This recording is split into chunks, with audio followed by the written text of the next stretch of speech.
forgiveness. Right now, I ask you again to see, I believe in the Spirit is right here, right now. Okay? Think of people who have hurt you. Really, mahirap patawarin. Okay? Hindi mahirap kung tutulungan ka ni Lord. So tell the Lord, Lord, tulungan po niyo ako. I want to forgive.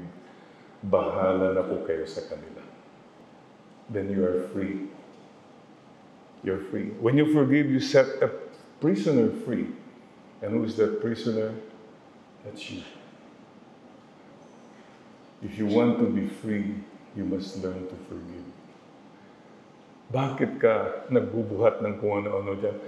Yung mga kaaway mo, they don't even care. They don't even know what you're going through. Ang ganda po yung sinabi ni Soc Rodrigo once. Nandun ako galit, nagngingit-ngit. Nalaman ko na lang yung kaaway ko, tulog at naghihilik. See how silly we are? So today, let go. Let God.